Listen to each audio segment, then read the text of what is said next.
పూరి జగన్నాథ్ ఆలయంలో నిజంగానే శ్రీకృష్ణుడి గుండె ఉందా? ఈ టెంపుల్ ఎవరు నిర్మించారు? ఎందుకు ఇంత ప్రత్యేకత ఈ టెంపుల్ కి ఉంది? ఈ టెంపుల్ ఎక్కడ ఉంది? అక్కడికి ఎలా చేరుకోవాలి? ఇలాంటి ఎన్నో విషయాలు ఈ వీడియోలో తెలుసుకుందాం. అండ్ చాలా ఇంట్రెస్టింగ్ గా ఉంటుంది. వీడియో ఎక్కడ స్కిప్ చేయకుండా చివరి వరకు చూడండి. అండ్ కొత్తగా ఎవరైనా మన ఛానల్ ని చూస్తున్నట్లయితే వెంటనే సబ్స్క్రైబ్ చేసుకొని బెల్ ఐకాన్ ఆన్ లో పెట్టుకోండి. Hello guys, welcome to Sanchara Yatra. This is Shekhar. ఈ వీడియోలో మీరు most mysterious temple and Chardham లో ఒకటైన పూరి జగన్నాథ్ ఆలయంతో పాటు Puri beach, budget friendly hotels and resorts, delicious food, culture, దానితో పాటు ఇక్కడ చూడాల్సిన ప్రదేశాలు అండ్ ఈ ట్రిప్ ఎన్ని రోజుల్లో కవర్ చేయొచ్చు, దానికి బడ్జెట్ ఎంత అవుతుంది, ఈ విషయాలు వన్ బై వన్ తెలుసుకుందాం. Let's get in to the video.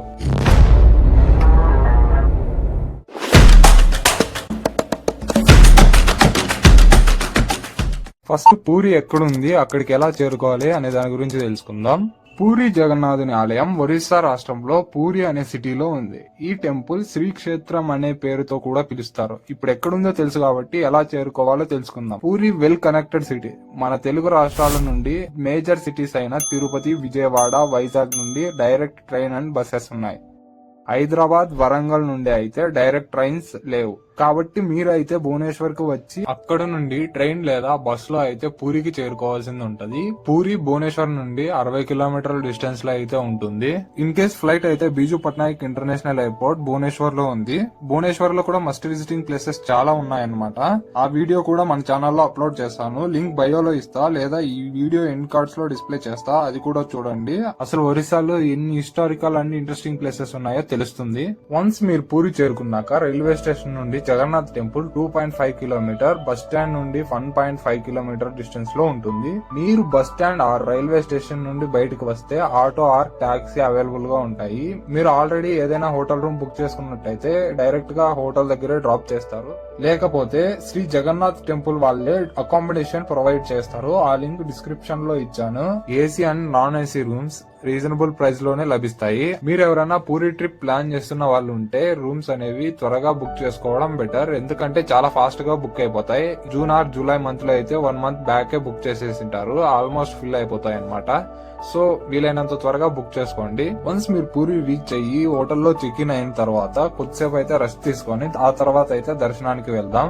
ఇప్పుడు మనం అయితే దర్శనానికి వెళ్దాం. ఇక్కడ దర్శనం కోసం ఎలాంటి టికెట్స్ తీసుకోవాల్సిన అవసరం లేదు. కంప్లీట్లీ ఫ్రీ అన్నమాట. Mobile phones and any other electronic gadgets allow చేయరు. ఇన్ కేస్ మీరు తీసుకుని వస్తే సింహద్వారం దగ్గర అడ్మినిస్ట్రేషన్ ఆఫీస్ లో లాకర్స్ ఉంటాయి, అక్కడ పెట్టి వెళ్లాల్సి ఉంటది. మోస్ట్ ఇంపార్టెంట్ థింగ్, స్త్రీలు గాని పురుషులు గాని వింత వింత డ్రెస్సులు వేసుకుని వెళ్తే మాత్రం అలో చేయరన్నమాట. సంప్రదాయబద్ధంగా నిండుగా భక్తి శ్రద్ధలతో దర్శనానికి అయితే వెళ్లాల్సి ఉంటది. ఇక్కడ చాలా మంది భక్తులు జై జగన్నాథ అనే నినాదాలు చేస్తూ వెళ్తూ ఉంటారు. మనం కూడా వెళ్లే ముందు ఈ టెంపుల్ గురించి తెలుసుకుందాం. ఈ టెంపుల్ ని మొట్టమొదట ఇంద్రద్యుమ్న అనే మహారాజు 4 ద్వారాలు చుట్టూ ఎత్తైన గోడలతో నిర్మించారు. ఈ ఆలయం హిందువులకు ఎంతో ప్రత్యేకమైనది. ఎందుకంటే ఇక్కడ శ్రీ మహావిష్ణువు యొక్క 8వ అవతారమైన శ్రీకృష్ణుడు తన అన్న, చెల్లి అయిన బలరాముడు మరియు సుభద్రతో కొలువై ఉంటాడు. ఈ ఆలయం చార్ధామ్ లో ఒకటి. ముఖ్యంగా 4 పవిత్రమైన ఆలయాలని కలిపి చార్ధామ్ అని పిలుస్తారు. అందులో పూరి జగన్నాథ్ ఆలయం, బద్రీనాథ్ ఆలయం, ద్వారక, ఈ 3 శ్రీ మహావిష్ణువు పూజలు అందుకుంటూ ఉంటే రామేశ్వరంలో మాత్రం పరమేశ్వరుడు పూజలు అందుకుంటూ ఉంటాడు. ఒక్కో టెంపుల్ కి ఒక హిస్టరీ ఉంది. ఇప్పుడైతే మనం పూరి జగన్నాథ్ ఆలయం యొక్క హిస్టరీ అయితే తెలుసుకుందాం. ఈ ఆలయంలో శ్రీకృష్ణుడి గుండె ఉందని అందరూ అంటారు. అయితే నిజంగానే శ్రీకృష్ణుడి గుండె ఈ ఆలయంలో ఉందా? ఇది తెలుసుకోవాలంటే మనం ద్వాపర యుగం చివరికి, అంటే కురుక్షేత్రం యుద్ధం ముగిసి యుధిష్ఠిరుడు అంటే ధర్మరాజుకి పట్టాభిషేకం అయ్యే సమయంలో గాంధారి తన 100 మంది కొడుకులను పోగొట్టుకున్న బాధలో నీవు కూడా అర్జునుడై మరణించదుగాక అని శ్రీకృష్ణుడిని శపిస్తుంది. ఆ తర్వాత 36 ఏళ్లకి శ్రీకృష్ణుడు ఒక నది ఒడ్డున వేణుగానం చేస్తుండగా జల అనే వేటగాడు జింకను వేటాడేందుకు బాణం వేస్తాడు. ఆ బాణం మిస్ అయ్యి శ్రీకృష్ణుడికి తగులుతుంది. వెంటనే వేటగాడు అక్కడికి వచ్చి శ్రీకృష్ణుడికి తగిలిన బాణాన్ని చూసి తను చేసిన అపరాధాన్ని మన్నించి చంపేమని ప్రాధేయపడతాడు. కానీ శ్రీకృష్ణుడికి తెలుసు తను మానవ దేహాన్ని చాలించాల్సిన సమయం వచ్చిందని. అందుకని శ్రీకృష్ణుడు ఆ వేటగాన్ని క్షమించి వదిలేస్తాడు. ఇది తెలుసుకున్న అర్జునుడు అక్కడికి వస్తాడు. అప్పటికే శ్రీకృష్ణుడు చనిపోవడంతో చాలా బాధపడి ఇంకా చేయాల్సిన కార్యక్రమాలు అంటే అంత్యక్రియలు నిర్వహిస్తాడు. శ్రీకృష్ణుడు తనువు మొత్తం బూడిద కింద మారుతుంది. కానీ గుండె మాత్రం నీలం రంగులో ఒక రాయిలా మెరుస్తూ ఉంటది. అప్పుడే ఆకాశవాణి అక్కడికి వచ్చి అర్జునుడికి ఆ గుండెని వేప చెక్కకు కట్టి నదిలో వదలమని చెప్తుంది. అర్జునుడు అలానే చేస్తాడు. అది కొన్నేళ్లకి విశ్వవసు అనే ఆటవికుల రాజుకి దొరుకుతుంది. తను అది తీసుకుని పూజలు చేస్తుంటాడు. అది తెలుసుకున్న మహారాజు ఆ రాయిని ఎలా అయినా చూడాలి అని చాలా ప్రయత్నాలు చేస్తాడు, కానీ అన్ని విఫలమవుతాయి. ఒకరోజు ఇంద్రద్యుమ్న మహారాజు నిద్రిస్తుండగా తన కలలోకి శ్రీ మహావిష్ణువు వచ్చి తనకు ఒక గుడి కట్టించమని, నది ఒడ్డున తేలే వేప చెక్కును కనుక్కొని దానితో విగ్రహాలు ప్రతిష్ఠిస్తే కనిపించకుండా పోయిన రాయి అందులోకి వస్తుందని చెప్తాడు. రాజు అలానే కనుక్కొని విగ్రహాలు చేయించడానికి ఏర్పాట్లు చేస్తాడు, కానీ ఎవరు చేయలేకపోతారు. ఆ తర్వాత దేవశిల్పి అయిన విశ్వకర్మ బ్రాహ్మణ వేషంలో అక్కడికి వచ్చి విగ్రహాలను అయితే చేస్తాడు. ఆ విగ్రహాలను తీసుకొని వచ్చి గుడిలో ప్రతిష్ఠిస్తారు. అప్పటి నుండి పూరిలో జగన్నాథుడు నిత్యం పూజలు అందుకుంటూ ఉంటాడు. ఎందుకు ఈ ఆలయాన్ని ధ్వంసం చేయాలనుకున్నారు? ఈ ఆలయ సంపద దోచుకోవాలని చాలా మంది రాజులు తమ సైన్యాలతో 18 సార్లు దండెత్తి వచ్చారనమాట. అలా మొట్టమొదటిసారిగా 800 ADలో రక్తబాహు, 1340 ADలో ఇలియాస్ షాహీ, 1360 ADలో ఫిరోజ్ షా తుగ్లక్, 1500 ADలో ఇస్మాయిల్ గజీ, 1560 ADలో కలపహద, 1592 ADలో సులేమాన్ అండ్ ఓషా, 1601 ADలో మీర్జా ఖురం, 1608 ADలో హరీం ఖాన్, 1610 ADలో కేసుమాదరు, 1611 ADలో కళ్యాణ్ మాల్, 1612 ADలో కళ్యాణ్ మాల్, 1617 ADలో ముకారం ఖాన్, 1621 ADలో మీర్జా మహమ్మద్ బెగ్, 1645 ADలో అమీర్ ముతక్ ఖాన్, 1647 ADలో అమీర్ ఫతేహ్ ఖాన్, 1692 ADలో ఔరంగజేబ్, 1731 అండ్ 1733లో మహమ్మద్ తఖాన్ అండ్ 1881 ADలో మహిమా ధర్మ. ఇలా ఒక్కసారి కాదు, 2 సార్లు కాదు, ఏకంగా 18 సార్లు ఈ ఆలయాన్ని ధ్వంసం చేసి అక్కడున్న సంపద దోచుకొని వెళ్లాలని వచ్చారు. కానీ సంపద అయితే దోచుకొని వెళ్లారు, కానీ ఆలయాన్ని మాత్రం ధ్వంసం చేయలేకపోయారు. దేవుడికి జ్వరం రావడం ఏమిటి? మీరు విన్నది నిజమే. జగన్నాథుడికి రథయాత్ర కంటే ముందు పవిత్ర స్నానాన్ని నిర్వహిస్తారు. ఆ సమయంలో అధిక స్నానం చేయడం వలన జ్వరం వచ్చిందని డాక్టర్ ని పిలిచి చికిత్స చేయిస్తారు. ఆ తర్వాత 14 రోజుల పాటు ఆలయాన్ని మూసివేస్తారు. పూరి జగన్నాథుని రథయాత్ర ప్రపంచంలోనే అత్యంత పెద్ద రథోత్సవాలలో పూరి జగన్నాథుని రథయాత్ర మొదటిది. అసలు రథయాత్ర అనగానే మనందరికి పూరియే గుర్తొస్తుంది.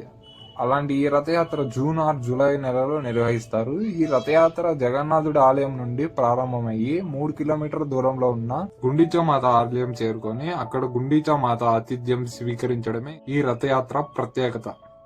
ఈ రథయాత్ర 9 రోజుల పాటు కొనసాగుతుంది. ఈ ఆలయం నిర్మించింది గుండీచా దేవి. ఈమె ఇంద్రద్యుమ్న మహారాజు గారి భార్య. ఇప్పుడు ఈ ఆలయం యొక్క ప్రత్యేకతలు చూసుకుందాం. ఈ ఆలయానికి 1 కిలోమీటర్ దూరంలో బంగాళాఖాతం ఉంది. అక్కడి నుండి వచ్చే అలల శబ్దం గుడి బయట నుండి స్పష్టంగా వినిపిస్తుంది. కానీ ఒక్కసారి ఆలయంలోకి ప్రవేశిస్తే బయట నుండి వచ్చే ఎలాంటి శబ్దాలైనా వినపడవు. ఈ ఆలయ గర్భగుడి మీద ఒక సుదర్శన చక్రం ఉంటుంది. ఆ సుదర్శన చక్రం ఎటువైపు చూసినా మన వైపు తిరిగి ఉన్నట్టే ఉంటుంది. ఈ ఆలయంలో ఉన్న శిల్ప సంపద, కళా నైపుణ్యానికి అద్దం పడుతుంది. ఇంకా ఈ ఆలయంలోని ప్రసాదం గురించి మాట్లాడుకున్నట్టయితే ఈ ఆలయంలో 7 మట్టి కుండలలో ఒకదాని మీద ఒకటి పెట్టి తయారు చేస్తారు. కిందున్న కుండలో కాకుండా పైనున్న కుండలో త్వరగా తయారవుతుంది. ఈ వంటశాలకి భారతదేశంలోనే అత్యంత పెద్ద వంటశాలగా పేరుంది. ఇలాంటి ఎన్నో ప్రత్యేకతలు ఈ ఆలయం యొక్క సొంతం. పూరిలో జగన్నాథ్ ఆలయంతో పాటు ఇంకా చూడాల్సిన ప్రదేశాలు చాలా ఉన్నాయి. జగన్నాథుని ఆలయం దగ్గరలోనే పంచతీర్థాలు ఉన్నాయి. ఇవి చాలా పవిత్రమైనవి.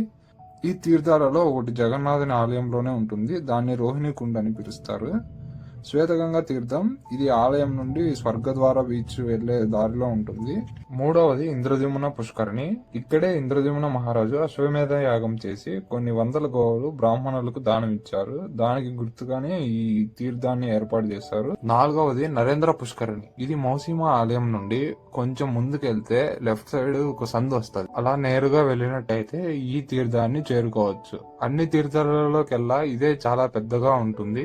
ఇక్కడ నుంచి కొంచెం ముందుకు వెళ్తే మార్కండేయుని పుష్కరిణి వస్తుంది. మీకు ఈ కథ తెలుసు కదా, మహాప్రలయం వచ్చినప్పుడు మార్కండేయుడు కొట్టుకొని వచ్చి ఒక చోట ఆగుతాడు. ఆ చోటే ఇదన్నమాట. ఇక్కడ మార్కండేయుడు చాలా రోజులు తపస్సు చేస్తూ ఉండేవాడని చెప్తారు. దర్శనం కంప్లీట్ చేసుకుని ఈ ప్లేసెస్ అన్ని విజిట్ చేసిన తర్వాత నీలకంఠేశ్వరుని ఆలయం, గోవర్ధన పీఠం కూడా విజిట్ చేయండి. దీన్ని శంకరాచార్యుడు స్థాపించారు. ఇది ఒక 1 కిలోమీటర్ డిస్టెన్స్ లో ఉంటుంది ఆలయం నుండి. ఇవన్నీ డే 1 లో కంప్లీట్ చేసుకుని డే 2 లో పూరి బీచ్ లో సన్ రైజ్ అయితే అస్సలు మిస్ అవ్వకండి, చాలా బాగుంటది. ఈ బీచ్ లో చాలా యాక్టివిటీస్ అయితే ఉన్నాయి, like horse riding, camel riding, boat riding and jets కి, ఇలా all type of water activities ఇక్కడ ఉన్నాయి. వాటి ప్రైజెస్ సీజన్ లో అయితే ఒకలా ఉంటది, నార్మల్ డేస్ లో అయితే ఒకలా ఉంటది. ఈ పూరి బీచ్ లో శాండ్ ఆర్ట్ చాలా ఫేమస్. ఒకసారి బీచ్ లోకి వెళ్తే మాత్రం టైం అయితే చాలా ఫాస్ట్ గా అయిపోతుంది.